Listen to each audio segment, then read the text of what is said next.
Hello everyone, welcome to theme 2 of our course ICAT1100 Artificial Intelligence Concepts, Challenges and Opportunities. In theme 2, as we presented before, that it will be mainly about fundamentals. In theme 2, we will have 5 topics, and in each topic we try to introduce the major fundamentals required to understand the concept of artificial intelligence and machine learning, game theory, those topics, and also we present some general applications. Here in this theme, it is divided, as I said, 5 topics. Today we will discuss about topic 4, or we will introduce topic 4, which is Introduction to AI Fundamentals. So the theme 2 is fundamentals, and this topic today is Introduction to these fundamentals.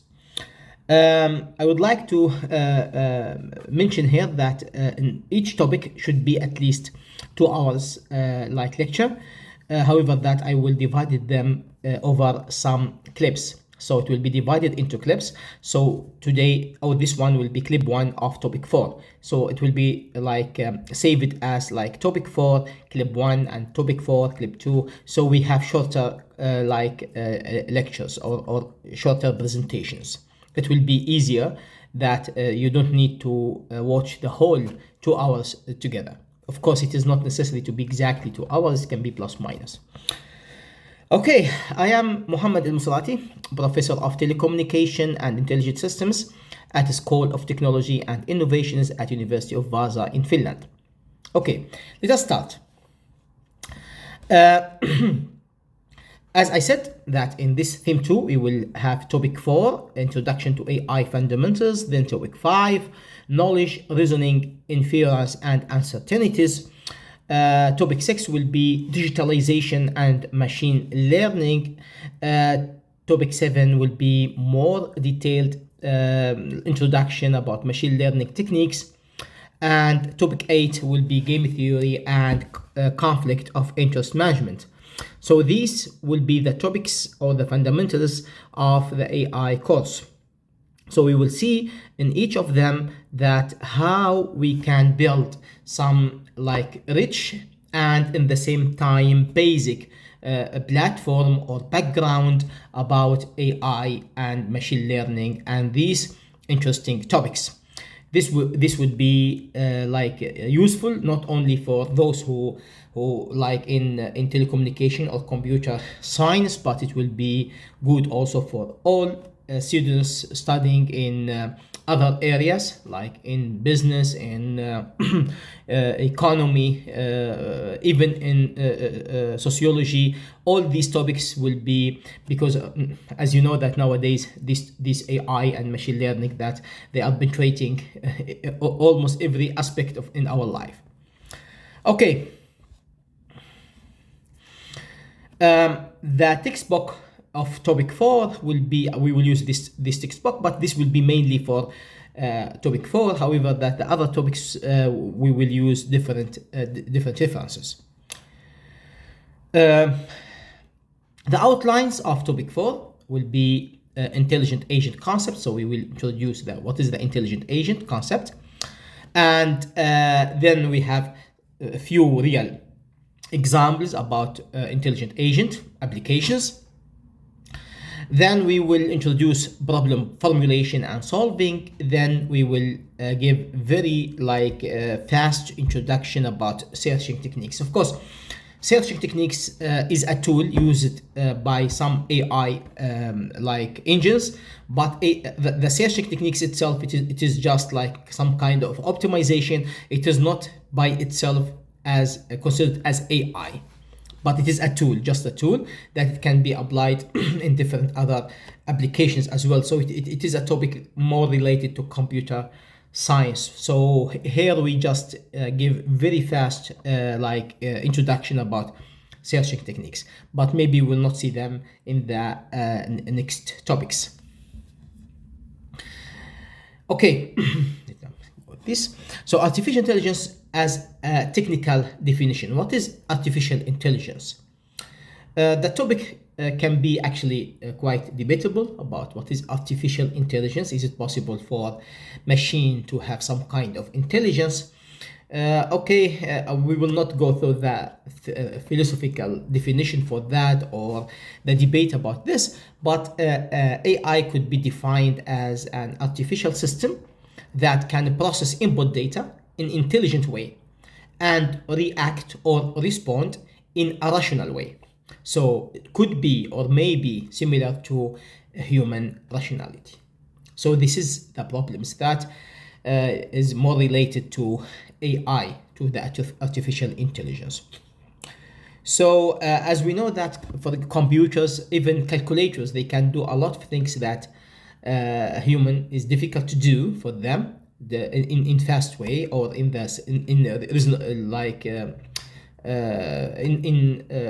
compute them in a time which is can be close to the time of that can be done by computers or calculators. However, a human, they can do many things that it was almost impossible for machines to do.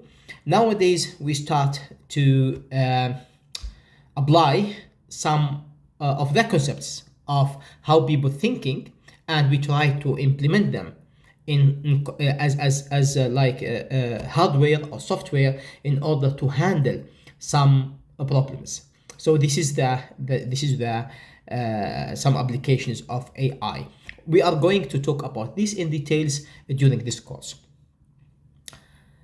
The system which has AI capabilities, we call them like intelligent agent. Okay, so what is intelligent agent actually? If we assume this is one intelligent agent, as you can see, so every intelligent agent should have some items. First, it should have goals or utilities. So it should have target. So intelligent agent, we want to achieve something. So there's a target or utility or payoff function that the intelligent agent want to achieve. Okay, and also the intelligent agent is aware about the environment. So then they can monitor the environment. Of course, it can be like complete or incomplete, and usually in real application it is incomplete, like awareness of the environment. So because the input data that we can see have some sensors, for example, to test or to measure the environment. So the environment is observed by the by the intelligent agent, and through some input. It can be camera, for example. We will take some examples later. And then there is, as I said, there's some algorithms here to achieve some target. Then the AI will take some actions on the environment. So the action of the environment, usually they change the environment somehow. Okay, so the environment can be represented as states. So the state will be changed based on the actions taken by the artificial intelligence or the intelligent agent, IA. Okay, and the environment itself is usually noisy, distorted, and stochastic. So actually this is one of the major challenges here, that the environment is really it has a lot of randomness. So the uncertainty level is very high in the environment. So how could we deal in such situation that the environment is full of uncertainties? So now it is hard to use certain algorithm to solve for every environment. Now I am talking about real application. I am not talking about, for example, of course, there are some exceptions. For example, if we like to build intelligent agent to play computer game or computer puzzle, like chess, for example, then the environment is very deterministic. We know the environment, we know what states will happen in the future. So such kind of problems is much easier. Even they are not by itself easy. You know that to play the chess game by AI is not that easy task, not very easy task. It has been like big challenge before like 30 or 40 years. Now it becomes easier with the development of computation capabilities and new algorithms. However, when dealing in real life, in real environment, the challenges can be much more, because you cannot count how many things could happen in the environment. If we take, for example, the autonomous car, the car is derived or driven by AI or by intelligent agent, then how many things it could happen on the road, it is very hard to count them. Anything could happen in the road. Okay.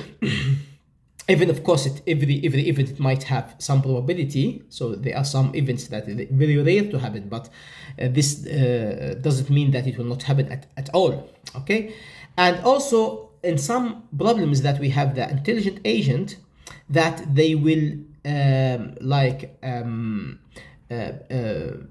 react in environment where we have another intelligent agents. And if all these intelligent agents, they are working on the same environment, and we then limited resources, okay, what happened in this case? Then we need also to play on another dimension in this case. So the intelligent agent, they need to have into consideration that those utilities function, or the payoff function of each intelligent agent, is not specified by the intelligent agent itself, but it can be also specified by other intelligent agents as well. So in this case, we have what is known as conflict of interest, or how to manage this conflict of interests. And then we have here the topic of game theory. So I guess that many of you, they know what is game theory means. Hey, that is not of course related to the conventional name of game, but it is how to manage the conflict of interests between the players. So in this case, we can see as the AI as also a player. So you can see now that the intelligent agent, if we go maybe back, so the intelligent agent, as I mentioned now, it is aware about the environment, or of its environment. This is one thing. The second thing, it can react to the input data with actions. Okay, and the third thing, that it uses some utilities to maximize or costs to minimize. So it has target, it has vision or target or objective to achieve, and at the same time it uses the input data to model the environment, and then it takes the best possible action based on that. Okay, let us now go through some simple examples. As you can see, the intelligent agent here is in a chess example. So of course, it is not necessary to be like in this hardware or with the robot, but it can be also on your screen, in your computer screen or mobile phone screen. So however, that if we have hard or physical board, then we have sensors. This can be the camera, so we know where is the location of each item. Then this is the chess field, is the environment, and then we have the action, or the actuator is the agent here, actuator, which takes the action to the field. So now when the AI or the intelligent agent takes one step, so what happened for the environment? The environment has been changed now. So it has been changed with a new distribution of the items of the chess, and then the opponent will play somehow. Then it will the environment is changed again. So the environment is going to change for every movement, and in the same time the AI will compute what is the best possible movement in each step. So this is one example of intelligent agent. Also the autonomous taxi driver, for example. So in this case, we can see what are the sensors to be aware about the environment. So the sensors can be cameras, speedometer, the GNSS to know the location, for example, or the position, sonar radar to measure the distance between the car and the next car, or the back cars, and so on. A microphone, maybe they can listen to the customer inside the car, what they want to do, or where they want to go, and so on. So those are sensors which brings data for the artificial intelligence, or for the intelligent agent, is the taxi driver. And now what are the actions? So the intelligent agent will take actions in order to achieve the goals. So what kind of actions that the IA could do? Steering, of course, the steering of the car, the acceleration of the car, braking of the car, lights, alarms, and so on. So all possible actions that can be done to drive the car. But what are the goals here? The goals are safety. Of course, it can be the first thing that it should like drive in safe way, to be as fast as possible. Of course, this is one of the goals, that no one that will be interested to go for a distance, for example, 10 kilometers, to spend few hours for that. So it should drive fast, either by using the right road or by taking the right speed without violating the safety.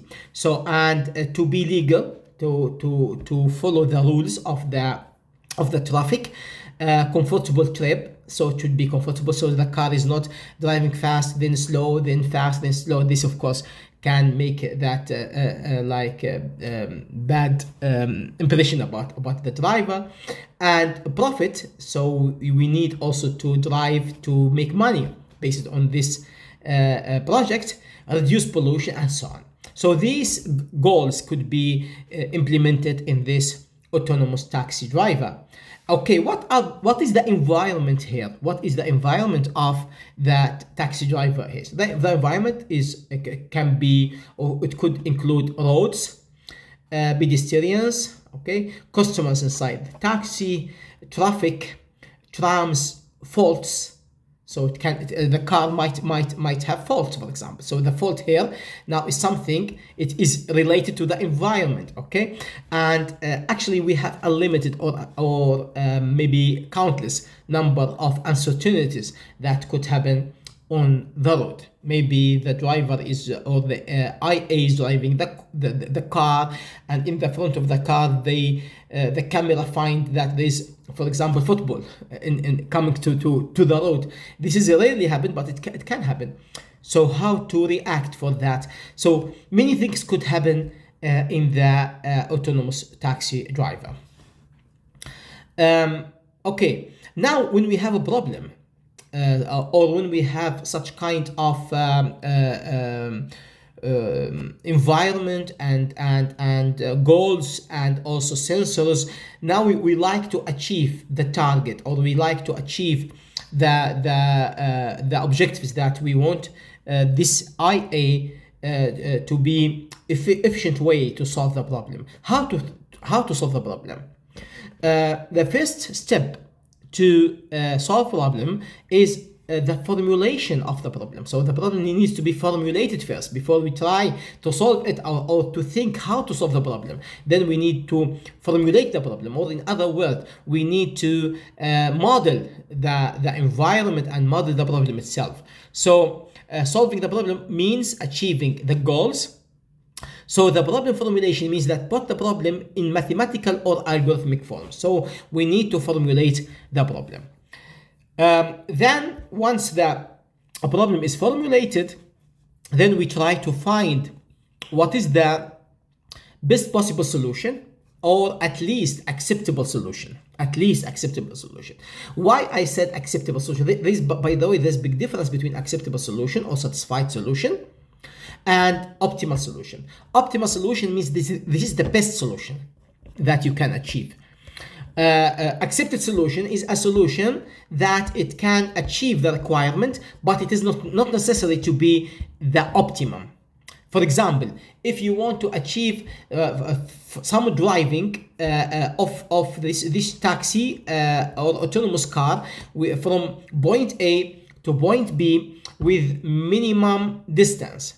Okay, so and you are in a city with many like streets and many side streets, and so if you start to search for all possible solutions, sometimes it might take very long time. So if the driver or the customer actually said, I want to go from point A to point B, and I want the time to be less than 20 minutes, for example.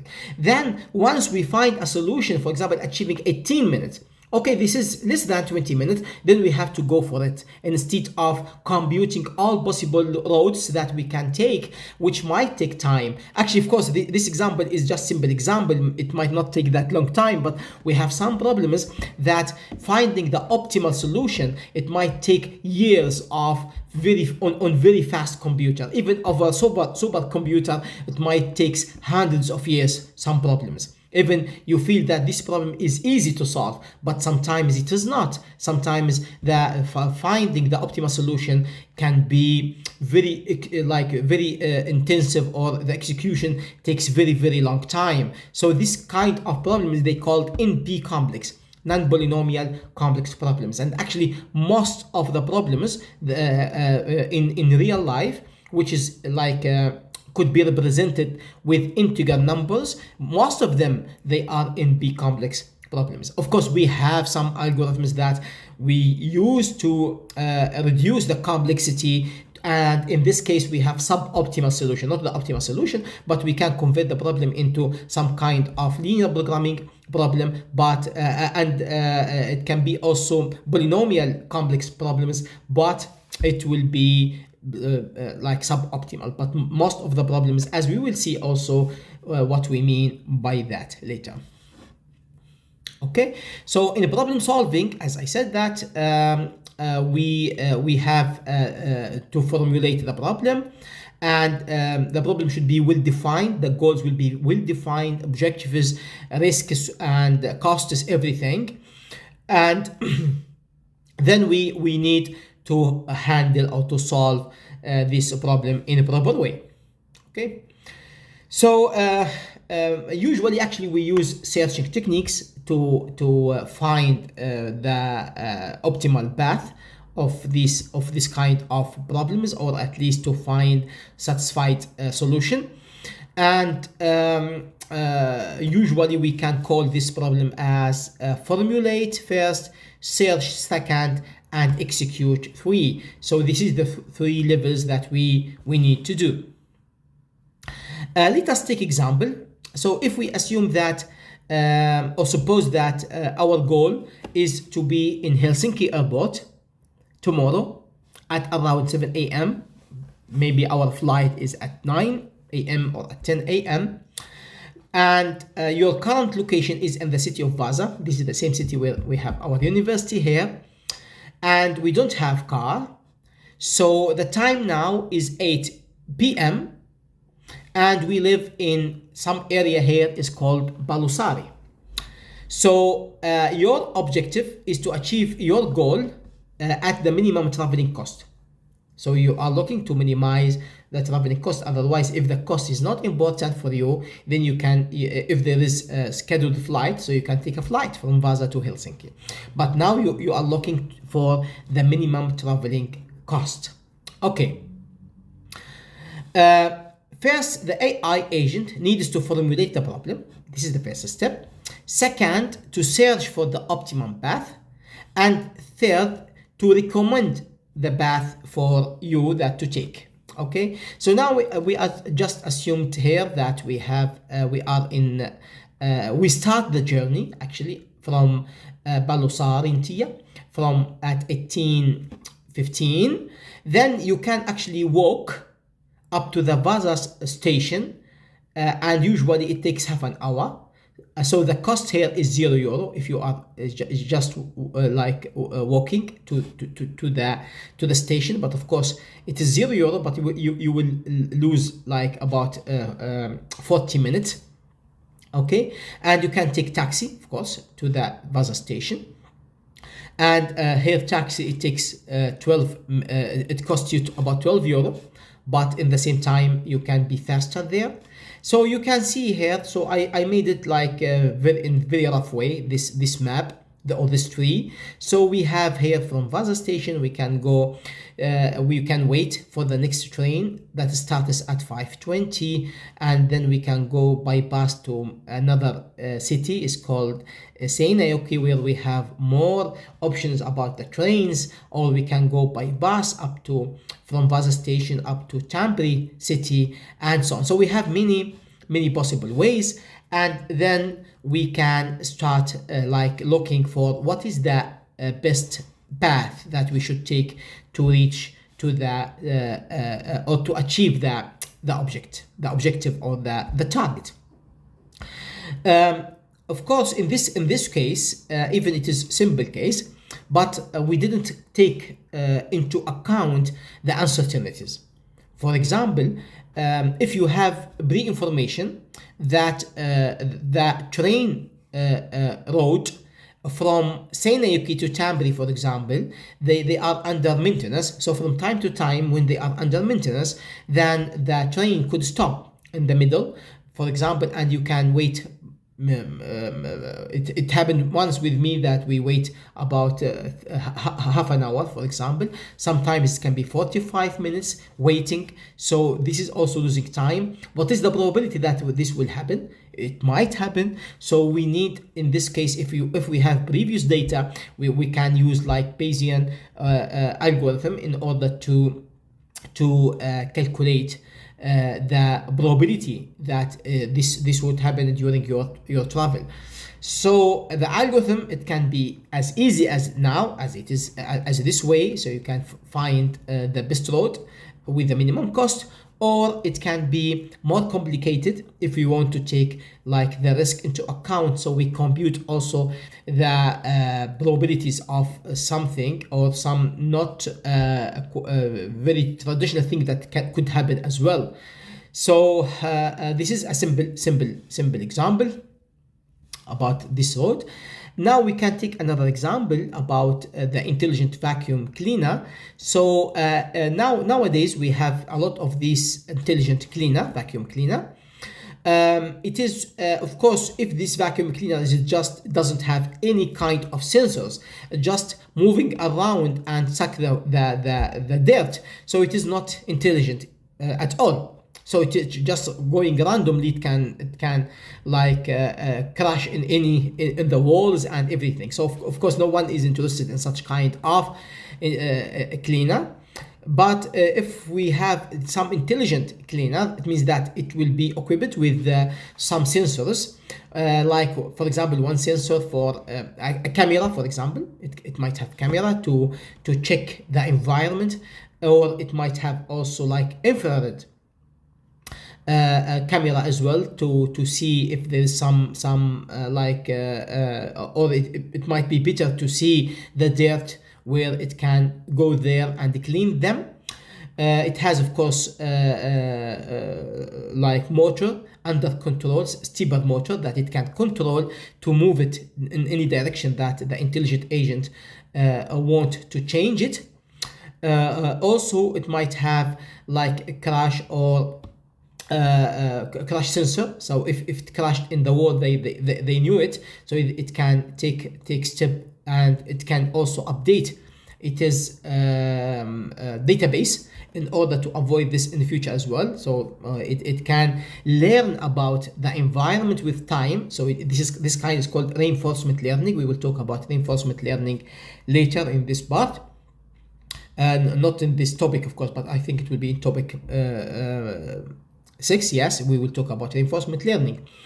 So now this intelligent vacuum cleaner, it can move backward, forward, left and right in order to clean, and also takes care about its internal status. So it all the time it monitors also for example the battery.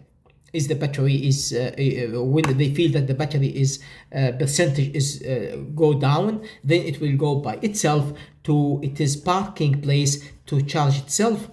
and also it takes care about itself. For example, if the can is full of dirt, then it will request to clean them, or if the temperature is high of the engine, then it will go off to cool down. So these things is all of them, they are like intelligent actions can be taken by the vacuum cleaner. So you can actually read in these slides more about what is the status now of the cleaner. So if this is the vacuum cleaner, for example, if we assume that this is the parking place where it is cleaned by itself, and then we have like dirt in this way, for simplicity we assume that the vacuum cleaner it can walk only forward or backward or to the right or to the left.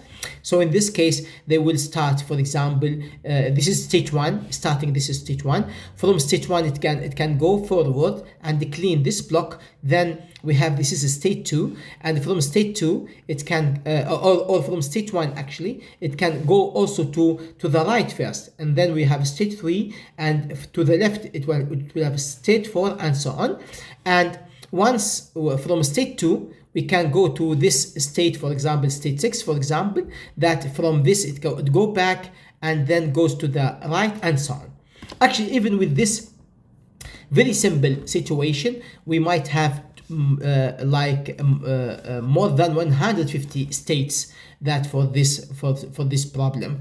So finding the objective that we need, actually the objective here means that what we want to achieve, the intelligent agent will start to clean according to certain strategy in order to achieve the objective based on some constraints. For example, if we put this intelligent agent that we want the cleaning to be very fast, so we want it to be done within, for example, 20 minutes, then the strategy of AI will be different. If we want that the objective is to minimize the consumed power.